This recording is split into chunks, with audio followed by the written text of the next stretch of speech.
Bienvenidos a Por el Ojo de la Cerradura. Hoy día de tema. Julieta Marón en estos micrófonos, José Luis Vázquez Yo en la consola, Lupita Pámanes en las redes sociales. Hoy volvemos a temas de salud. Nos da muchísimo gusto recibir al doctor Héctor Solórzano del Río, que es nuestro colaborador en esos temas. Bienvenido, doctor. Gracias.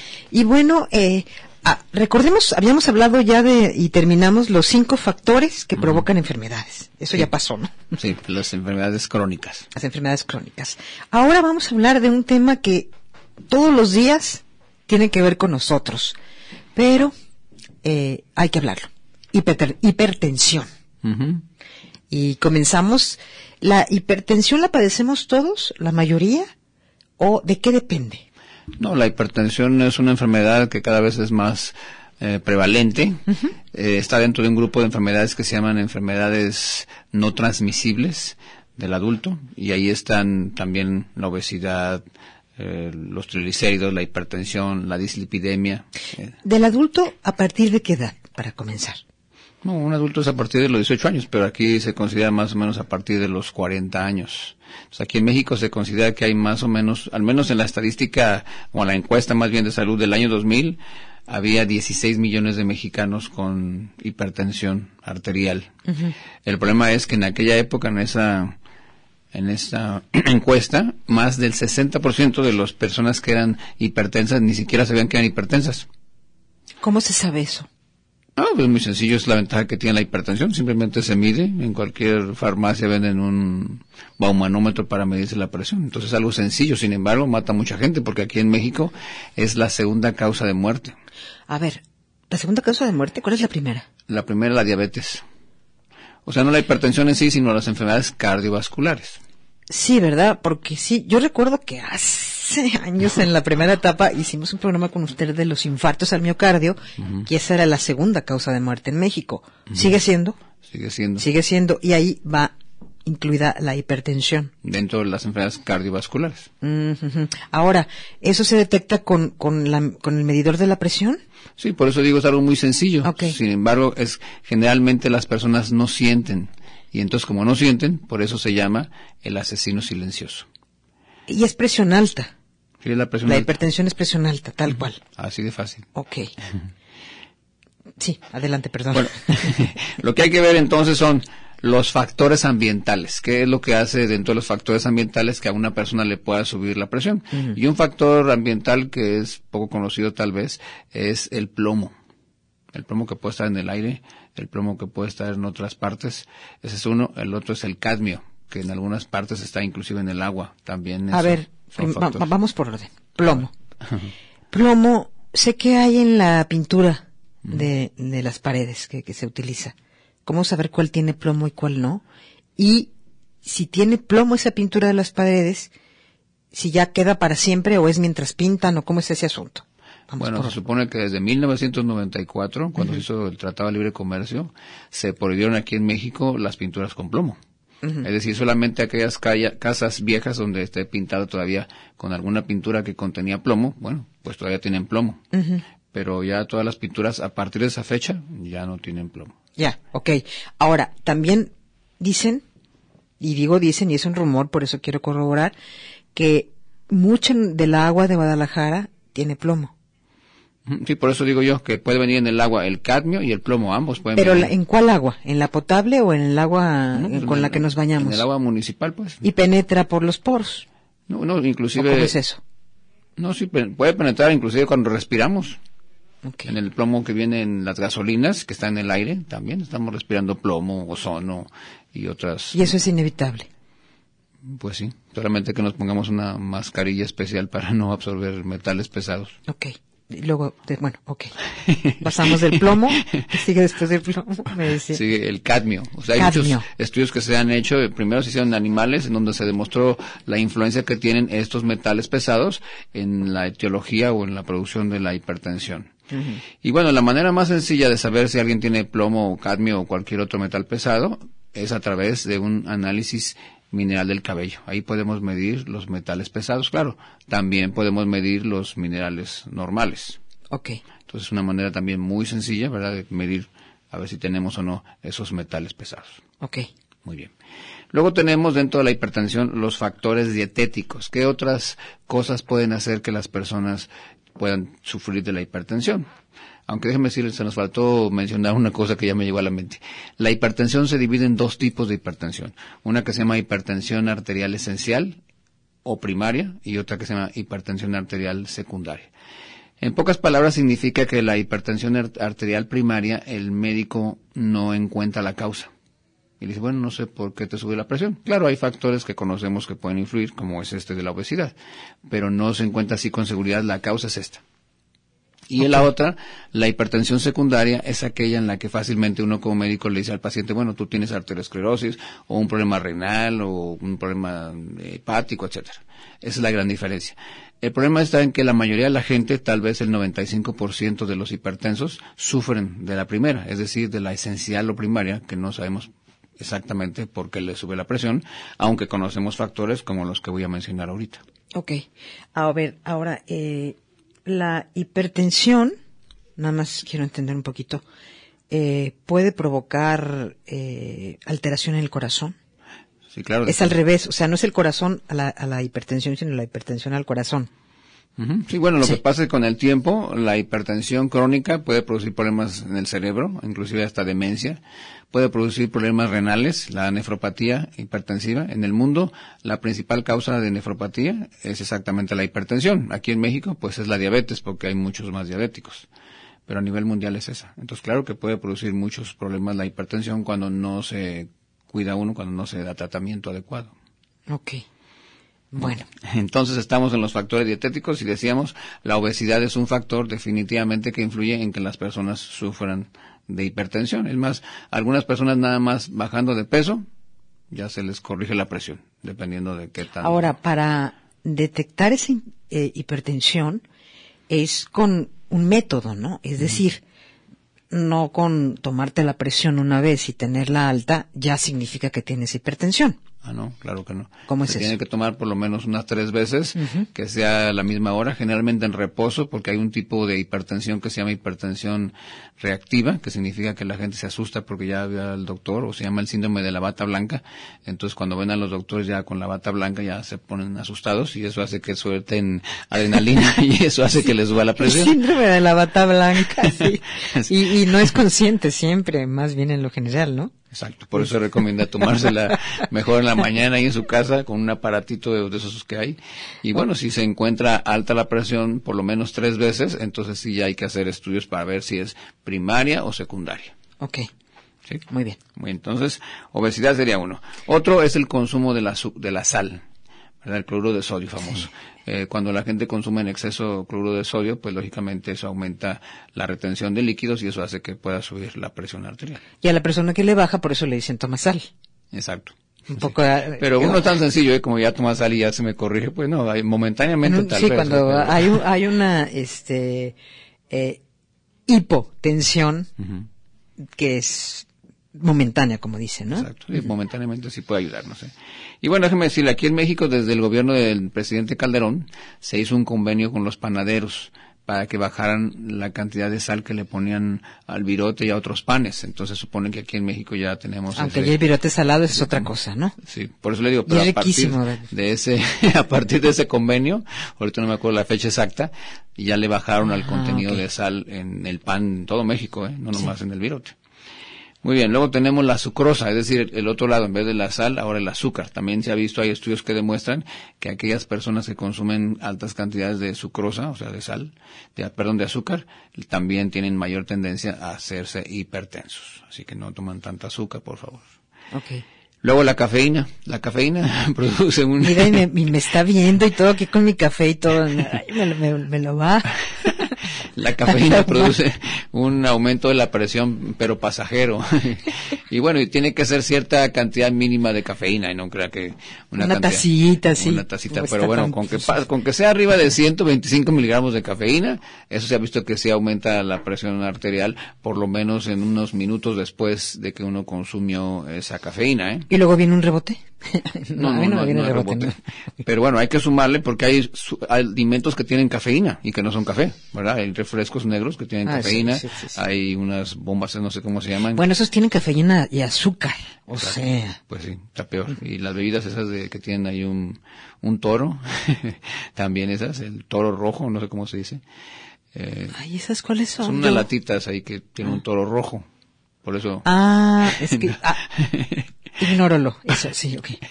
Bueno, también tienen mucha cafeína, tienen mucho azúcar y tienen también taurina que sirve para proteger al corazón. ¿La taurina? Sí. ¿Sirve para proteger al corazón? Sí, claro, la taurina es un aminoácido que regula exactamente las células que tienen electricidad. Por eso entonces es bueno que tengan taurina. Claro, eso lo hicieron para tratar de disminuir los riesgos precisamente cardiovasculares por tanta cafeína y tanta azúcar. Okay. Sí, la cafeína es muy buena. Es más, la taurina es muy buena. Inclusive hay estudios que han demostrado que estimula la neurogénesis, es decir, la producción de nuevas neuronas. ¿Qué alimentos tienen taurina? La carne. Okay. La carne la que más tiene. Pero ¿de res? ¿O no, cualquier no importa, carne? Cualquier carne, sí. Okay. Sobre todo el corazón, donde más taurina hay es en el corazón. Wow. Así que tiene muchos efectos, la taurina, muchos efectos benéficos dentro de esta medicina nutricional. Okay. Muy bien. Entonces, otra cosa que hace la cafeína es que aumenta la excreción del calcio. Y dentro de uno de los nutrientes que se ha visto que su deficiencia puede producir hipertensión es precisamente la deficiencia de calcio. Okay. Sí. Bueno. Muy bien. Pero hay café descafeinado. Y orgánico. No, pues qué chiste. Bueno, ¿y luego? Luego tenemos el alcohol. También se ha visto que aquellas personas que consumen alcohol en forma excesiva también aumenta su riesgo de que les dé una hipertensión. En algunos casos se ha visto también alergias alimenticias y en estudios se ha demostrado que cuando las personas eliminan esos alimentos alergénicos también les disminuye su hipertensión. ¿Cómo qué alimentos? No, es que es de cada quien. O sea, cualquier persona puede ser alérgico a cualquier cosa. Claro. Ahora, ¿los que fuman marihuana?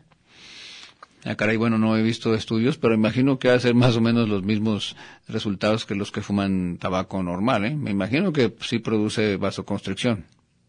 Pero la verdad no he visto estudios, sinceramente. Porque luego también está el tema del tequila como vasodilatador. Uh-huh. Lo que pasa es que hay sustancias que en cierta dosis tienen un efecto. Claro. Pero en otra ya cambia el efecto. Así que por eso depende de la... No es lo mismo un torito de tequila, ¿no? ¿Cómo se llaman toritos? ¿Sí? Y 10. Una botella. ¿No? O la botella, claro. Exactamente, así que depende de la dosis. Así decía Paracelsus, decía, la dosis convierte a un agente venenoso en un agente curativo. Entonces depende de esa dosis, muy importante. Okay. Bueno, y una cosa que se me pasaba también, que lógicamente como en cualquier enfermedad, influyen mucho los factores emocionales. Hay un estudio que se hizo muy grande en el que los pacientes hipertensos se les dio una terapia conductual. Y a los 6 meses, el 77% de los pacientes lograron dejar el medicamento alopático, nada más con la pura terapia conductual, o sea, ni siquiera ni medicina ni nutrientes. Y se hizo un seguimiento durante un año y de esos que quedaban, de ese 30 y tantos % más o menos, o 27%, el 55% logró también dejar los medicamentos. Así que también es muy importante ese aspecto emocional. Uh-huh. Okay. Sí. Muy bien. Bueno, dentro de la medicina convencional hay una dieta que se recomienda que se llama la dieta DASH en inglés, que quiere decir una dieta para disminuir o detener la hipertensión, que bueno, es una dieta que todo el mundo conoce, pero la voy a decir de todas maneras. ¿Volvemos a repetir el nombre de la dieta qué? Es que en inglés se llama DASH. DASH. Quiere decir Dietary Approaches to Stop Hypertension, pero bueno, en español quiere decir eso. Es una dieta para la hipertensión. Sí. Es una dieta muy parecida a la mediterránea. Es decir, tiene muchas frutas, tiene muchas verduras, lógicamente tienen que estar frescas, si son orgánicas mejor, porque si son verduras fritas, como papas fritas, pues claro que no. También se recomienda, por ejemplo, pollito, pescado, el aceite de oliva, pero lógicamente crudo, no calentado, ¿verdad? Porque cambia la estructura de los aceites cuando se calientan. Entonces es muy importante eso. ¿El aceite de oliva no se debe calentar? Se recomienda que no se caliente ningún aceite, no nomás el de oliva. Bueno, sí, pero cuando vas a prepararte algo, vas a prepararte un filete de pescado a la plancha y le pones... porque hay aceite de olivo para ensaladas y hay aceite de olivo para cocinar, ¿no? Bueno, hay un gran debate en el mundo. ¿Cómo está ese asunto, por favor? Se supone que lo mejor es cuando ya un aceite está saturado. Al menos eso es lo que dicen muchos nutriólogos en la actualidad. Por ejemplo, el aceite de coco, el aceite de aguacate. Ese sí se puede calentar. Inclusive la manteca, por ejemplo, porque ya están saturados. Entonces ya no se pueden saturar más. Okay. Ya no se pueden hidrogenar. Entonces por eso se recomienda que el de oliva y todos los demás se usen en frío y se echa en la ensalada, pero que no se caliente. Lo ideal es no freír nada. Mejor a la plancha. Ahora venden muchas cacerolas de mármol, por ejemplo, y no necesitamos aceite. Es mejor así. Ok. Muy bien. Y bueno, esos serían algunos de los factores dietéticos. Los ambientales también ya los vimos. Así que vamos a ver dentro de los nutrientes cuáles se ha visto que pueden ayudar a estas personas. Entonces hay varios nutrientes. En primer lugar tenemos nutrientes que le llamamos cardiotónicos, es decir, que aumentan la fuerza del corazón o lo regulan al corazón aunque no aumentan la fuerza. Y ahí en primer lugar tenemos al magnesio. El magnesio es un mineral que se requiere para el buen funcionamiento del corazón. Y tiene un efecto que es un efecto relajante, y no solamente de la fibra lisa, sino también de la fibra estriada, es decir, de los músculos voluntarios y de los músculos involuntarios. Así que se ha visto que ayuda muchísimo, inclusive en personas que sufrieron un infarto, el magnesio intravenoso es muy efectivo. Hay estudios literalmente que demuestran su efecto. Y en el caso de la hipertensión también, lo que hacen es producir una vasodilatación y eso hace que automáticamente baje la presión. La mayoría de las personas que tienen hipertensión tienen deficiencia de magnesio. Y aquellos que toman diuréticos generalmente también tienen deficiencia de magnesio. ¿Hay una relación de esto o no con la hiperactividad? ¿O eso es otra cosa? Bueno, la hiperactividad no, solamente... Sí, ¿no? Más quería aclarar, por sí. O sea, depende a qué se refiere a hiperactividad, ¿en los niños o en los adultos? En los adultos. Sí. Bueno, ahí más bien tiene que ver lo que decía yo hace rato, que son factores que en la hipertensión esencial, como es el sistema simpático. Entonces ahí sí. Cuando las personas, por ejemplo, en vez de dormir en el día, duermen en la noche y hacen las cosas al revés. Entonces ahí sí, porque hay una alteración a nivel del sistema nervioso. Claro que influye. ¿Y eso se tiene remedio? Sí, claro. ¿Cómo? No, bueno, primero hay que seguir el ciclo circadiano. Las personas que rompen el ciclo circadiano es muy probable que se enfermen, y también de hipertensión. A partir de las 9 de la noche empezamos a liberar una hormona que todo el mundo ya conoce, que se llama melatonina, ¿verdad? Y la hora pico de la melatonina son las 2 de la mañana. A partir de las 6 de la mañana cambia y entonces empieza a liberar otra hormona que tiene exactamente los efectos contrarios, que se llama cortisol. El cortisol es el que nos despierta y ahora le tenemos que trabajar, por eso también sube la presión. Y en cambio la otra nos relaja. Pero si yo estoy despierto en lugar de estar dormido, cuando tengo que estar dormido, pues claro que me altera todo mi sistema nervioso. ¿Y eso cómo se resuelve? Bueno, muy fácil, durmiendo a la hora de dormir y despertar a la hora de despertar. Bueno. O sea, si yo tengo que, supongamos, yo tengo que estudiar, porque tengo un examen. Entonces, en vez de estudiar, por decir algo, de las 10 de la noche a las 2 de la mañana, mejor yo me acuesto temprano, me acuesto por decir algo a las 10 de la noche, y mejor me levanto a las 4 de la mañana o a las 5 de la mañana. Eso es menos dañino que desvelarme y acostarme a las 2 de la mañana. Ok, aquí lo dejamos, vamos al corte y regresamos. Hipertensión y dieta. También para esto, el tema de hoy con el doctor Héctor Solórzano del Río, 3134-2222, extensiones 12801, terminación 2 y 3, WhatsApp 3320-586975 y está Lupita Pámanes en nuestras redes sociales. Regresamos. Continuamos con el doctor Héctor Solórzano esta mañana hablando de la hipertensión, y aquí la cuestión era no solo hablar de la hipertensión, sino hablar de la dieta para, ¿no? Porque eso es lo más importante. Claro, los nutrientes. Pero bueno, antes de seguir adelante, una cosa que se me pasó. Okay. Que hay medicamentos también que nos pueden elevar la presión. Por ejemplo, los anticonceptivos, la terapia con esteroides, la cortisona, las drogas que, por ejemplo, sirven para suprimir el apetito, los antiinflamatorios no esteroides. O sea, esas drogas son cuando las personas quieren adelgazar y les toman ese tipo de medicamentos. Anorexigénicos. Sí, para que no les dé hambre. También los que llaman AINES, que son antiinflamatorios no esteroides, algunos inmunosupresores. ¿Cuáles son los inmunosupresores? Por ejemplo, también la cortisona, la ciatropina y otros medicamentos que le dan a la gente, por ejemplo, cuando le hicieron un trasplante para que no rechace. Por ejemplo, antidepresivos. No, son inmunosupresores, que significa que bajan el sistema inmunológico para que no ataque y no quite, no elimine o no rechace más bien al órgano que le trasplantaron a esa persona. Ok, muy bien. Muy bien. Y también las anfetaminas. Ok. Muy bien. Ahora, los nutrientes. Ahora sí, los nutrientes. Entonces hablamos ya del magnesio, ese sería uno.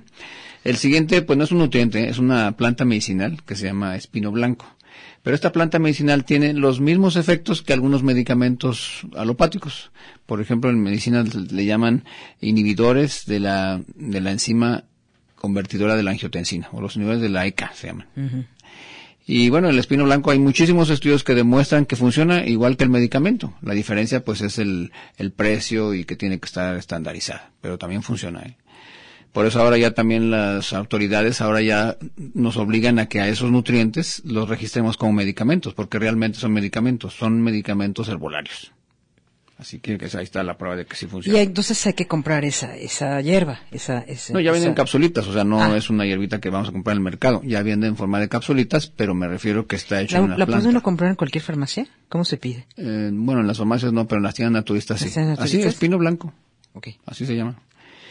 Luego tenemos los nutrientes que regulan el volumen de la sangre. O sea, la hipertensión, acuérdense que hay varios factores que influyen ahí. Primero, la forma en que el corazón empuja la sangre, o sea, cómo se contrae el corazón para aventar la sangre. Ese es un factor que influye en la presión. Otro es la elasticidad de las arterias y las venas. También influye en que haya presión o no. Y el último, pues es la cantidad de sangre que tengamos en las arterias y las venas. Esos son los tres factores que van a regular la presión. Uh-huh. Si falla cualquiera de los tres, pues nos puede dar hipertensión.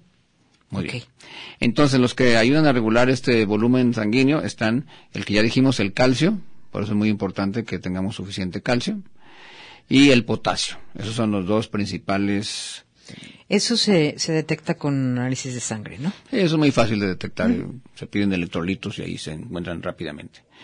Luego tenemos otros nutrientes que conocemos como antioxidantes, y que fue uno de los factores que vimos, de los primeros factores que influyen en las enfermedades crónicas, que es el estrés oxidativo. Eso es lo que hacen los antioxidantes. Y aquí el antioxidante estrella se llama coenzima Q10.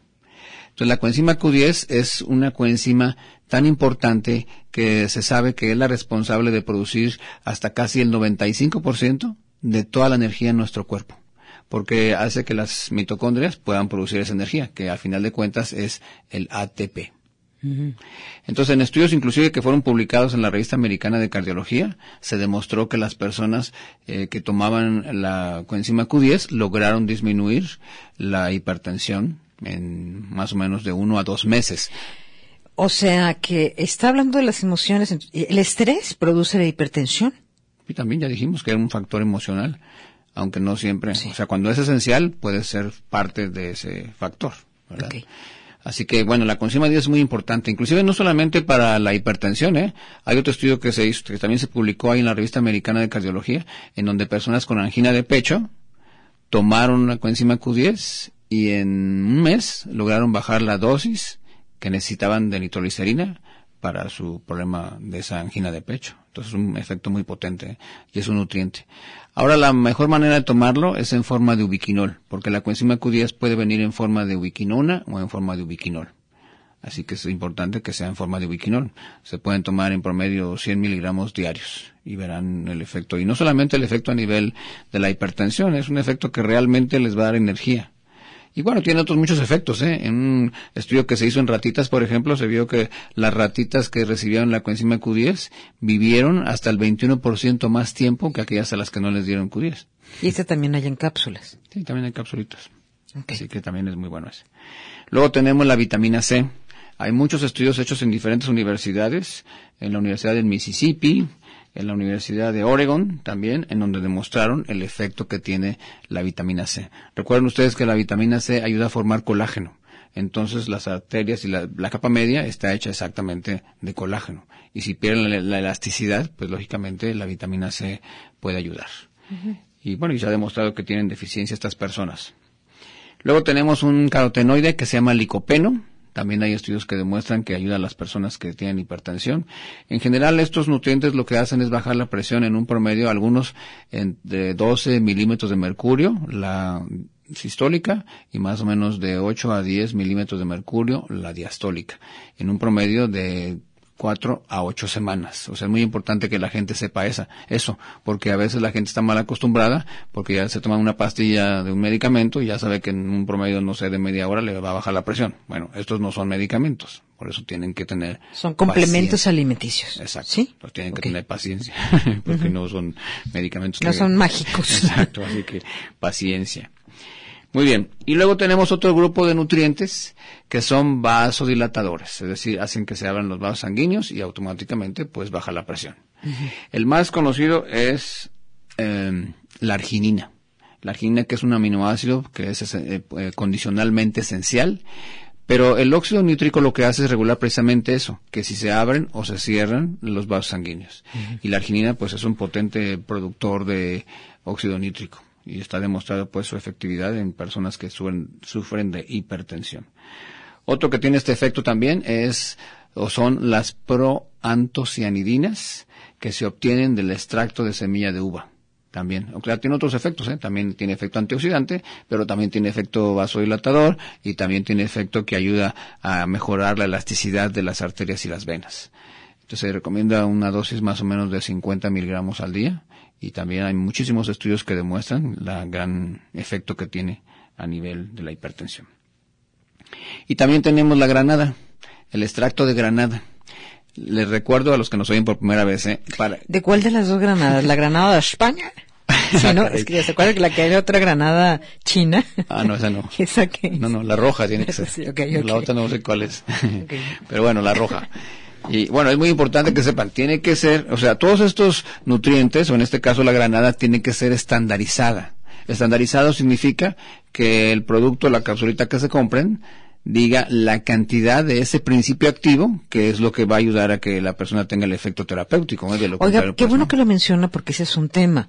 De pronto, en cualquier tipo de producto, tiene tanto. El otro día estaba, es el colmo. De estos jugos comerciales, ¿no? En el súper, que decía de jugo de manzana, ¿no? Yo ya traigo una lupa, y entonces ya empecé a leer, tenía 0.1 de manzana y ya decía jugo de manzana. Sí. Y eso se permite. Ah, caray, no, pues no, entonces por eso voy. Que, bueno, dice, colágeno, pero ¿qué tanto colágeno? Exacto. Y eso aplica a lo tópico también. Claro, a lo mejor más tiene una gota de jugo de manzana. Exacto. Sí. Okay. Bueno. Y entonces, también la granada la puede uno encontrar en cápsulas, ¿o cómo? En cápsulas sí, pero tiene que estar. ¿O no es mejor comerte la granada? ¿O es mucha la cantidad que se necesita como para poder acabalar? Exacto, es lo que hemos dicho en otros programas, O sea, tiene que tener por lo menos 30% de esos principios activos para que entonces tenga el efecto terapéutico del que estamos hablando, De lo contrario, ¿no? Claro. ¿No? Entonces todo el mundo tendría que comer muchas uvas y muchos naranjas y muchas no sé qué, pero no le ajustaría tanto. Como lo de la bromelina, ¿no? También, claro. Que decía, bueno, pues, ¿cuántas piñas necesitas comer para tener una pastillita, ¿no? El antiinflamatorio. Okay. Así más o menos también en la granada tiene que ser estandarizada al 30% para que tenga ese efecto antihipertensivo. Esos serían los principales. Y tenemos otro grupo de nutrientes que también pueden ayudar a la hipertensión. Por ejemplo, tenemos a la vitamina D, a la vitamina D3. En esta época, mucha gente tiene deficiencia de vitamina D3, sobre todo aquellos que trabajan en un lugar encerrado, donde no les da el sol. Entonces, la falta de vitamina D3 puede producir muchas enfermedades. Puede producir hasta osteoporosis, por ejemplo. ¿Verdad? Así que eso es muy importante. Y bueno, también es una vitamina que es muy fácil de medir. O sea, podemos medir en la sangre, así que fácilmente nos podemos dar cuenta si las personas tienen o no deficiencia de vitamina D3. Okay. Sí. Ahora, hay otras D, por eso dice esa D3. Sí, hay vitamina D2. La D3 es la del sol, la que te da el sol. Y no hay otra forma más que te dé el sol para. No, bueno, sí, también hay complementos. O sea, si yo soy una persona que a fuerza estoy encerrado, pues. No, pues quiero una, porque nosotros estamos aquí encerrados. Sí, estamos. Bueno, entonces es la verdad. Hay dos opciones. Una, salir al solcito un rato en el intermedio. La otra. Y si no hay intermedio. Tomar complementos. Así que. Pero bueno, lo más sencillo es primero medir. Sí. Si tenemos deficiencia, bueno, claro, hay que tomarlas. Y el cambio es muy impresionante, ¿eh? Cuando uno tiene deficiencia de vitamina D3 es muy impresionante. Déjeme decirle, hay algunos estudios que... ¿Qué es lo que impresionante? ¿Qué pasa? O sea, la gente cómo mejora inclusive del estado de ánimo, mejora de la circulación, mejora la presión, los que tienen... ¿Con el sol? Con el sol o con la vitamina D, depende de lo que puedan hacer de las dos cosas. Le decía que hay unos estudios que salieron hace algún tiempo en donde a veces la contaminación es tan fuerte, por ejemplo en la Ciudad de México, que no pasan esos rayos del sol. Y entonces algunos niños sufren de deficiencia de vitamina D3 y adultos también, pero en los niños se nota más porque les da raquitismo, porque les falta vitamina D3. Así que hasta la contaminación en ese... ¿Qué es el raquitismo? ¿Cuando parecen hueso? Cuando se dañan por la falta de vitamina D3. ¿Y la B2?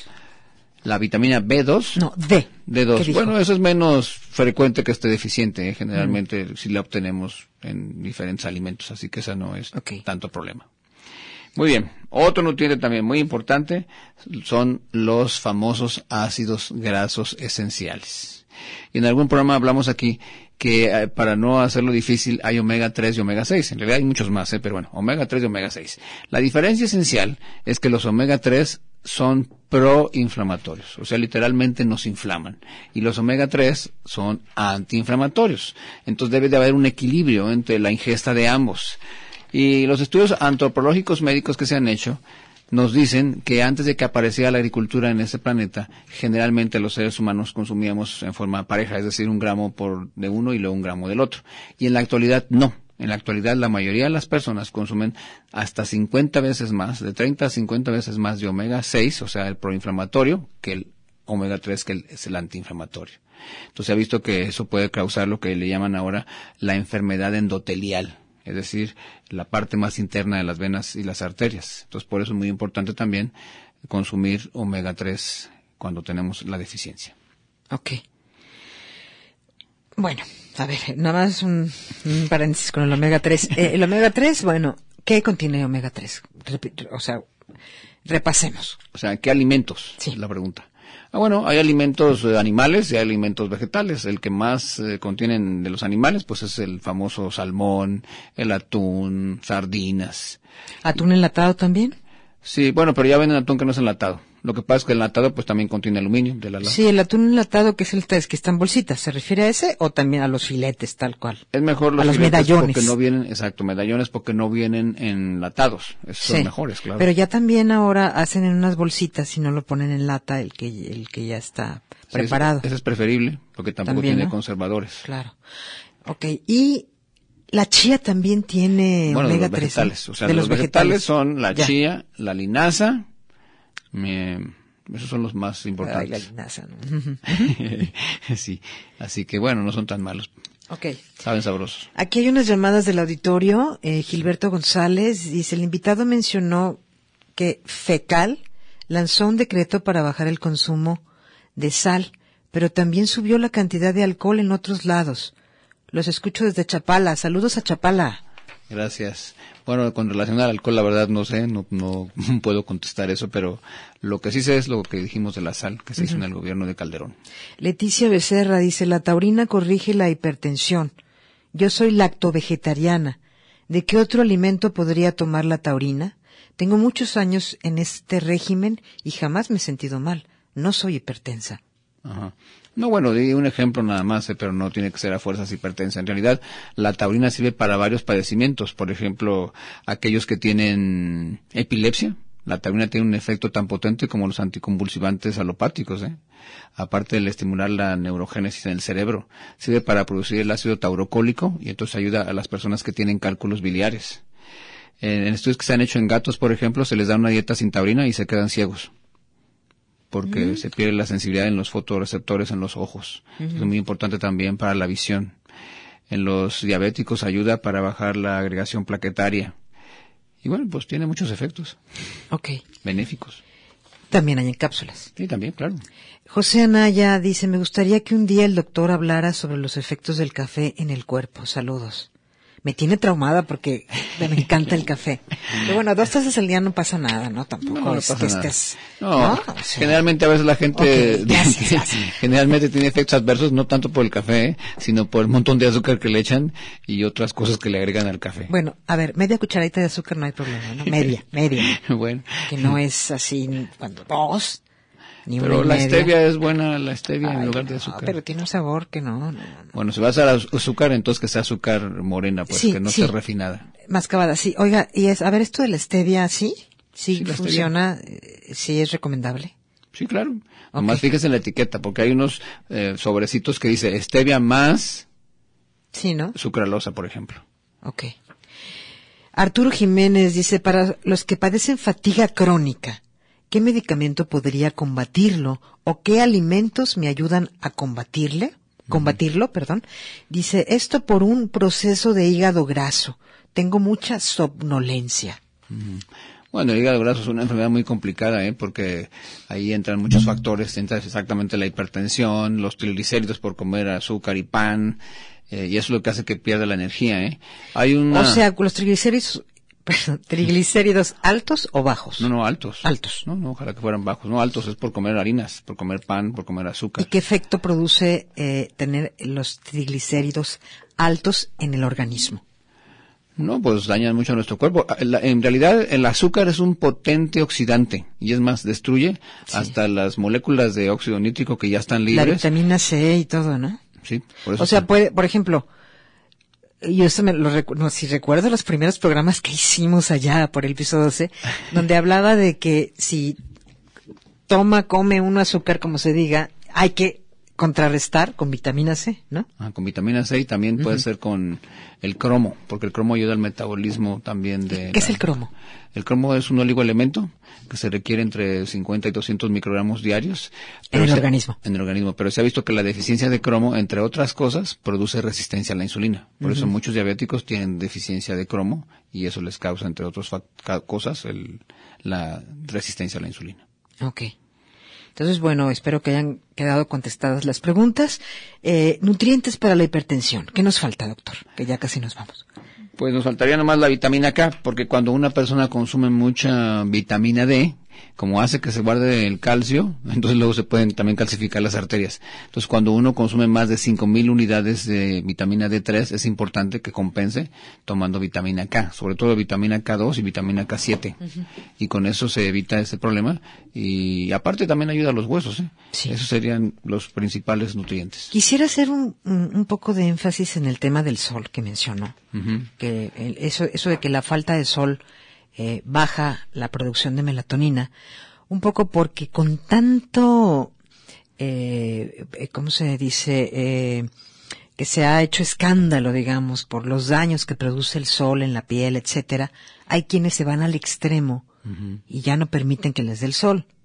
Y esto tampoco, ¿no? Claro, no, déjeme decirles, en Suiza, hace, no sé, tal vez unos 200 años o 100 años, había más de 1,000 clínicas de helioterapia. Fíjese. O sea, nomás la terapia con el sol. Y así era la clínica, era nada más solarium, ahí la gente se acostaba en su camilla, porque allá casi no sale el sol.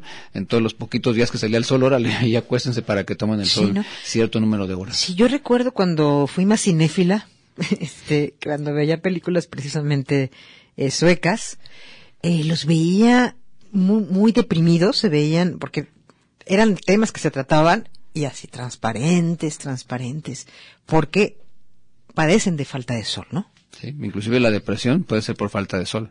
Hay una terapia que se llama terapia de luz y a la gente lo que le hacen es que le ponen un foco de 10,000 luxes de potencia y tiene que estar ahí por lo menos 2 horas. Sí, tengo una conocida que se deprimió en Londres, porque bueno, no estaba acostumbrada a este tipo de situación climática y le recetaron eso. ¿Se llama faro de halógeno? ¿O cómo se llama este foco? En inglés se llama Full Spectrum Light, o sea, una luz del espectro total de la... Y con eso, teniendo esa luz, digamos que puede suplir esa falta de sol en un momento determinado. Sí, simula la luz del sol. ¿Dónde se consiguen esos, Es muy fácil, bueno, ya saben, en la tienda más famosa de internet, ahí. No se consiguen no puede ir uno a ninguna tienda, ni ferretería, ni eso, Pues yo no he visto ahí, pero ahí en esa... ¿Podemos repetir este tipo de focos? Sí, en inglés se llama Full Spectrum Light, o sea, luz de espectro completo. Ajá. Se usa mucho para la depresión, también para mujeres que tienen alteraciones menstruales y muchas enfermedades que tienen que ver con esa falta de luz del sol. Okay. O sea, es muy importante que en el día nos dé el sol y que en la noche esté bien oscuro, pero a la gente es al revés, llega a su casa y prende todas las luces. En la noche nada más tenemos que tener luces que no produzcan luz azul, esa frecuencia, porque la luz azul inhibe la producción y liberación de melatonina, precisamente. ¿Esta luz es azul, la que tenemos aquí en la cabina? Bueno, incluye, no es que sea luz azul, pero incluye también esa frecuencia, esa longitud de onda. Uh-huh. Entonces hay que usar luces especiales. Por eso ya empezaron con los LEDs y luego ya todos eran de luz fría, ¿no? Uh-huh. Y ahora ya han estado haciendo de luz cálida, yo creo que por esta situación, supongo, ¿no? Influye, claro. Sí. Okay. Pues doctor, muchísimas gracias por acompañarnos, hablar de la hipertensión. Vamos a tener otros temas que ya estamos preparando también con el doctor Solórzano en programas posteriores. Muchísimas gracias. Al contrario. Gracias José Luis Vázquez Joe. Gracias Lupita Pámanes. Soy Julieta Marón. Mañana tenemos Rescate Musical. No se lo pierdan por el ojo de la cerradura. Gracias por acompañarnos.